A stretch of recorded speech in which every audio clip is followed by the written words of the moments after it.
Ang pagkamatay nga ni Kurama ang isa sa mga maiko-consider natin bilang pinakamalungkot na moment sa Boruto Naruto Next Generations. Dahil alam naman nating lahat na naging parte nga si Kurama ng lahat ng mga hirap at pagsubok na pinagdaanan ng ating bida na si Naruto Uzumaki. At ating matatandaan na originally nga ay itong si Kurama ay antagonist nga sa buhay ni Naruto. Pero later on ay unti-unti ngang nabago ni Naruto itong si Kurama at sa huli nga ay naging isa sa mga pinakamatalik na kaibigan itong si Naruto itong si Kurama. At dahil nga rin sa tulong ng kapangyarihan at chakra na itong si Kurama ay naging isa nga si Naruto sa mga pinakamalakas na nilalang sa buong Naruto universe. Nakasama nga natin si Kurama sa iba't ibang iconic at major battles sa buhay ni Naruto. Chunin Exams, Sasuke Retrieval Arc, Pain Arc, Fourth Great Ninja War, Kaguya Otsutsuki Arc, Naruto vs Sasuke sa Final Valley, Momoshiki Arc at Ishiki Arc na kung saan tuluyan ngang namatay si Kurama dahil sa Baryon Mode. So dahil nga sa pagkawala nitong si Kurama ay nawala nga rin yung abilidad nitong si Naruto na gamitin ng Kyuubi Chakra Mode at mga abilidad na nagagawa nga niya gamit ang chakra ni Kurama.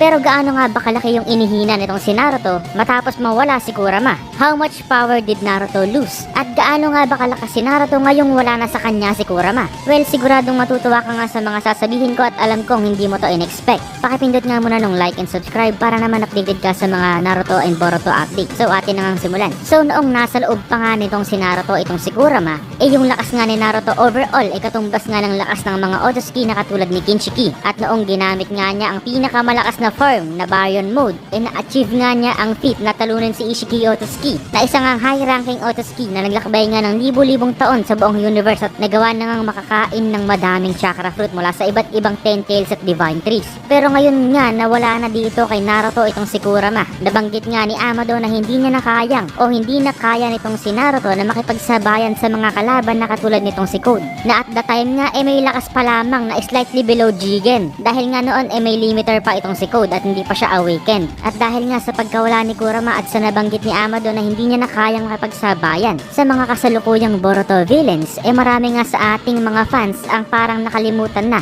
kung gaano nga ba talaga kalakas si Naruto kahit nga sa mga oras na hindi niya ginagamit ang chakra ni Kurama. Dahil nasanay nga tayo na laging nakikita si Naruto na ginagamit ang chakra ni Kurama sa labanan. Pero in fact nga kahit wala na nga ang tulong ng kapangyarihan ng Nine-Tailed Beast, ang lakas nga ni Naruto sa kasalukuyan sobrang lakas pa rin. To the point na itong Naruto nga na wala ng Kurama kaya pa rin talunin ang 4 Kages na sila Gaara, Orochimaru, Darui at Chojuro na mga Kage level nga. Kahit siguro magsabay-sabay pa sila kaya silang talunin itong si Naruto kahit wala siyang Kurama. Ibig sabihin nasa high Kage level at below God level pa rin ang lakas nitong si Naruto. At kaya pa nga rin itong si Naruto na makipaglaban ng toe-to-toe sa mga planetary level na kalaban katulad nga ni Kinshiki o Otsutsuki. Bakit ko naman nasabi yan? Well, una nga dahil may 6 Patch Chakra pa nga rin itong si Naruto.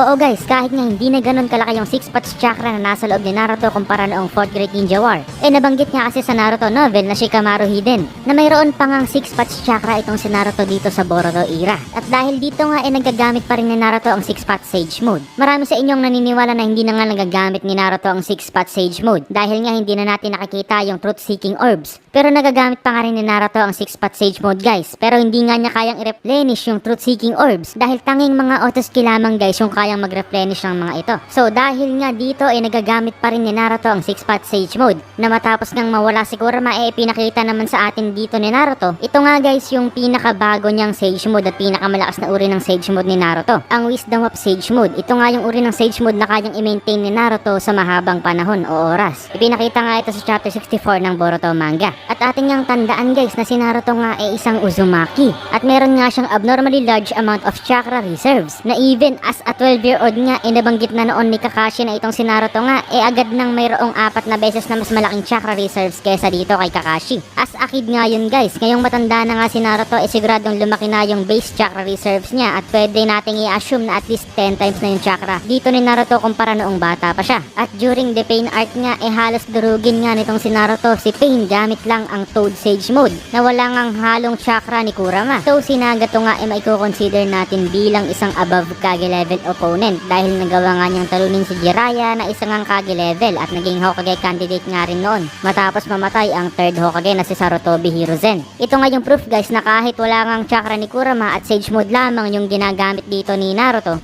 malinaw na mas angat pa rin si Naruto sa mga Kage level na opponents. At sa laban nga ni Sasuke, Naruto, Boruto at 5 Kages against Momoshiki Momoshiki, una nga nating nakita na nagawang makipagsabayan ni Naruto kay Momoshiki pagdating sa strength at taijutsu nang hindi ginagamit ang Kyuubi Chakra Mode, na kung saan habang yung ibang Kages nga halos hindi nga tumagal dito kay Momoshiki ng kahit tig sa 10 segundo o kahit 5 lang. Knockout agad yung 4 Kages dito kay Momoshiki. Ganon kalakas itong si Naruto guys kahit hindi siya nagre-rely sa power ni Kurama. At syempre wag nga din natin kalimutan na andito pa rin kay Naruto ang fragments ng chakra ng 8 other tail beasts bukod kay Kurama, na maaari pa rin niyang gamitin itong si Naruto sa mga techniques niya tulad nga ng tail beast, Rasen Shuriken at Rasengan. At marami pa ngang bagong alam na techniques itong si Naruto guys na hindi nga masyadong nagawang i-showcase sa Boruto dahil nga masyadong nakarelay itong si Naruto sa chakra ni Kurama sa mga labanan dito sa Boruto. Ilan nga dito guys, so sinasabi ko yung mga nabanggit ko sa nakaraang video tulad nga ng body flicker technique ni Naruto na katulad nga ng signature technique ni Shisui Uchiha na ginamit nga dito ni Naruto para hulihin si Boruto. Kaya nga rin mag-perform o gumawa nitong si Naruto ng mga jutsu gamit lamang ang isang kamay na isa nga sa mga pinaka-rare na feats sa Naruto universe. At kaya na nga rin gamitin ni Naruto ang 5 elemental natures na fire, water, wind, earth at lightning.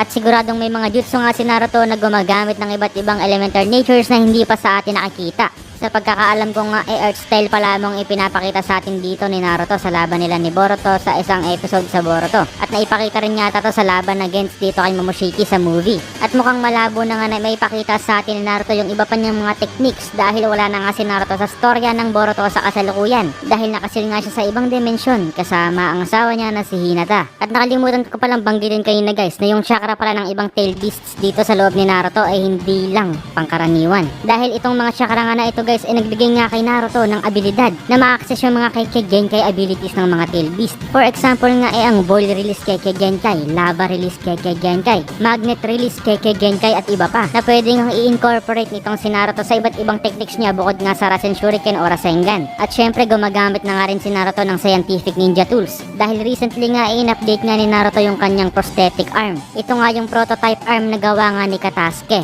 Hindi nga pangkaraniwang kamay ito guys dahil itong prosthetic arm nga na ito ay may abilidad ni absorb o in-neutralize ang mga chakra ng kahit sino, mga kalaban at kahit ano pa. So parang na-acquire na nga dito ni Naruto yung Otsutsuki ability na chakra absorption. Dahil in the first place dito naman talaga inspired itong kamay na to sa mga Otsutsuki. Nakita rin natin ginamit ito ni Naruto against kay Boruto nung in-absorb nga nitong si Naruto yung water style technique, yung lightning style technique at yung Rasengan itong si Boruto. So to conclude, oo, even without Kurama ay consider pa rin natin si Naruto bilang one of the best, one of the strongest shinobi to ever exist, if not the strongest. Ang pinakamalakas na Kage nga na kayang makipaglaban at makipagsabayan at even talunin siguro yung mga Edo period version ni Hashirama Senju at Edo period version nitong si Madara na wala ngang Hashirama cells at walang Rinnegan. Kaya nga kahit ganon legendary pa rin si Naruto, pero unfortunately nga sa kasalukuyan puro alien at god level yung mga kalaban sa Boruto. Kaya kahit nga ganyan kalakas si Naruto without Kurama nga mahihirapan siyang mag-survive sa kasalukuyang era. So comment down below kung ano yung thoughts nyo, babasahin ko yan, then kita-kits tayo sa susunod.